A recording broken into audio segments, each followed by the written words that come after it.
சஹா TV நேயர்களுக்கு வணக்கம். இதுக்கு முந்தின பதிவில் நம்ம பார்த்தோம்னா மோர் எப்படி தயாரிக்கலாம், அதனுடைய நன்மைகள் என்னென்ன அப்படிங்கிறதெல்லாம் பார்த்தோம். இப்போ இந்த பதிவு எதுக்காக அப்படின்னாச்சுன்னா, அந்த முறையான அந்த மோரை வேறு எப்படியெல்லாம் நம்ம பயன்படுத்தலாம், உணவோடு சேர்த்து பயன்படுத்தும் போது எப்படியெல்லாம் பயன்படுத்தலாம், பக்குவப்படுத்தப்பட்ட அந்த மோர் நன்மைகள் என்னென்ன அப்படிங்கிறதெல்லாம் நம்ம பார்க்க போகிறோம். இந்த மோரை சுரசம் பண்ணி சாப்பிட்றது அப்படிங்கிறது சிறு குழந்தைகளிலிருந்து பெரியவர்கள் வரைக்கும் எந்த பாதிப்பையும் ஏற்படுத்தாமல் பயன்படுத்தக்கூடிய ஒரு முறை. சுரசம் பண்ணுறதுனா வேறு ஒன்றும் பெரிய வேலை இல்லைங்க. ஒரு இரும்பு பாத்திரத்தை அடுப்பில் வச்சு சூடாக்கி அப்படியே அடுப்பை விட்டு இறக்கிடணும். சூடோடு அந்த இரும்பு பாத்திரம் இருக்கும்போது நாம் தயாரித்து வச்ச அந்த மோரை அதில் ஊற்றும்போது ஒரு சத்தத்தோடு அது அடங்கும். இதுக்கு சுரசம் பண்ணுறதுன்னு பேர். அப்படி இல்லைன்னா நம்ம ஊர்லெல்லாம் வீட்டில் கிராமங்களில் இன்றைக்கும் அந்த பழக்கத்தில் இருக்குது. ஒரு இரும்பு கம்பியை காய்ச்சி அந்த மோர் இருக்கக்கூடிய பாத்திரத்தில் போட்டுருவாங்க. ஒரு சுருன்னு ஒரு சத்தத்தோடு அது அடங்கிடும்.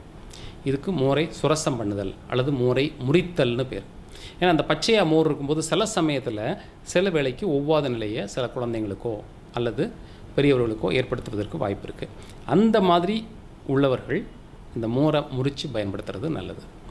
இதே மாதிரி தாளிதம் பண்ணியும் பயன்படுத்தலாம். தாளிதம் பண்ணுறதுக்கு இஞ்சி, மஞ்சள், மிளகு இதெல்லாம் போட்டு தாளிதம் பண்ணி இந்த மோரில் போட்டு பயன்படுத்தலாம். அல்லது இஞ்சியை சின்ன சின்ன துண்டாக வெட்டி, கருவேப்பிலை, கொத்தமல்லி இதெல்லாம் சின்ன சின்ன துண்டாக வெட்டி இந்த மோரில் போட்டும் பயன்படுத்தலாம். சிலர் என்ன பண்ணுவாங்கன்னா, மாங்காய் மாதிரியான காய்கறிகளை கூட சின்ன சின்ன துண்டுகளாக வெட்டி, மிக மிக நுண்ணிய துண்டுகளாக வெட்டி அதில் போட்டு பயன்படுத்தும் போது மோர் குடிக்கும்போதே அந்த காய் வரும், அந்த இஞ்சி வரும். அதை நல்லா கடித்து உமிழ்நீரோடு கலந்து பயன்படுத்தும் போது இந்த உமிழ்நீர், மோர், அந்த காயில் உள்ள சத்துக்கள் இதெல்லாம் கலந்து ஊட்டமளிக்கக்கூடிய நிலையில் உடம்புக்குள்ளே போகும்.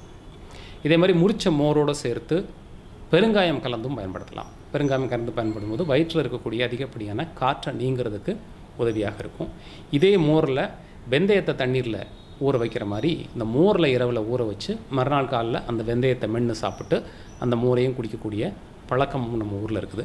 இதையெல்லாம் சர்க்கரை நோய் கட்டுப்படுத்துவதற்கு, இரத்த அழுத்தத்தை இயல்பு நிலை கொண்டு வருவதற்கு, உடம்பில் உள்ள சூடு ஆற்றல், பித்தம்னு சொல்லக்கூடிய தன்மையை இயல்பு நிலைக்கு கொண்டு வருவதற்கு இதுக்கெல்லாம் உதவியாக இருக்கும். இந்த முறையில் நம்ம மோரை பயன்படுத்தும் போது மிகுந்த பலனளிக்கக்கூடியதாக இருக்கும். இன்னும் மோரை வச்சு நிறைய உணவுகள் தயாரிக்கக்கூடிய முறையும் இருக்குது. சித்த முறைப்படியான அந்த உணவு தயாரிக்கும் முறையில் மோர் முக்கிய பங்காக இருக்கிறது. நன்றி, வணக்கம். இந்த மாதிரி மேலும் பல வீடியோக்களுக்கு சஹா டிவியை சப்ஸ்கிரைப் பண்ணுங்கள்.